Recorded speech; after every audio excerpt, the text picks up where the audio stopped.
अहिले चाहिँ होइन बिहानै चाहिँ मैले यहाँनिर भिडियो बनाइरहेको छु कि फुलहरूको। अनि यो फुल चाहिँ हजुरले किन बाँधेको भन्नुहुन्छ होला होइन। मैले चाहिँ हिजो बाँधेको यसलाई चाहिँ। अनि एकछिन किन बाँधेको भन्नुहुन्छ होला है गाइज। यो चाहिँ कस्तो भएको थियो भने नि यहाँनिर हेर्नु है, फुगाउन नि मलाई चाहिँ माया लागिरहेछ है।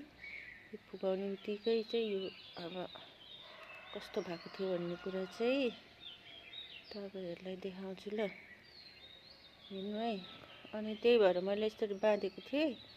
त्यही पनि अब यो कसरी हुन्छ हुँदैन रहेछ भनेर बाँधेको थिएँ। तर हेर्नु बाँधेपछि पनि यस्तो मजाले चाहिँ होइन, यस्तो मजाले फुलेको छ। तर यसलाई मैले बाँध्नुको कारण चाहिँ के छ भनेदेखि तपाईँहरूले हेर्न सक्नुहुन्छ। देख्नुभयो ल, यस्तो थियो क्या, यस्तो भाँचिएको थियो होइन। अनि त्यसपछि यस्तो भएको थियो नि त पुरै यहाँनिर है, यस्तो भएको थियो। त्यही भएको भएर मैले यसलाई बाँधेको हो। यसलाई बाँधेर अब फेरि म यसलाई बाँध्छु होइन। अलिकति थोरैले मात्रै, थोरै यतिकतिले मात्रै जोडेको छ नि त यहाँनिर। अनि त्यही पनि अब यो फुलोस् भनेर होइन। यस्तो राम्रो फुलेको थियो कसले अब ल, मैले बाँधेर पनि सकेँ है। अब यो मलाई लाग्छ अब यो राम्ररी यसरी नै फुलोस् भनेर लागिरहेछ है। अब मैले यहाँ अरू पनि फुलहरू रोपेको छु, रोप्नु त यो त अब अर्को खालको छ। यो चाहिँ धेरैवटा फुल्ने टाइपकोहरू हो यो होइन। यो चाहिँ अब यसरी यसो फुलिरहेछ भनेदेखि यो चाहिँ अलिक धेरै क्या त्यो टाइपको फुल हो। अनि त्यस पछाडि यो त अब फुलेर भइसकिसक्यो है।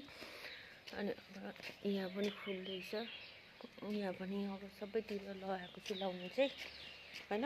यतातिर यतातिर अब उता सबैतिर अब फुलेपछि म एकचोटि फेरि देखाउँछु होइन। अनि यो चाहिँ जुकिनी फर्सी हो। अनि यता चाहिँ यस्तै चाहिँ सानो सानो स्मल करेसाबारी। अनि त्यस्तो गार्डन पनि हो कि यहाँनिर चाहिँ। त्यो भएको भएर अब म हजुरलाई अरू त के छ र यहाँनिर देखाउनुलाई है। त्यो चाहिँ मलाई कस्तो हुन्छ होला, फुल्दैन होला भन्ने जस्तो लागिरहेको थियो। तर जे फुलेछ। हिजो बेलुका चाहिँ मैले त्यसलाई बाँधेर होइन, त्यसपछि पानी हालिदिइराखेको थिएँ। अनि अब आज चाहिँ मजाले फुल्यो। त्यस दामी देखेको छ। बाँधेर भए पनि फुल्छ नि त होइन। र यो चाहिँ यो टाइपको छ।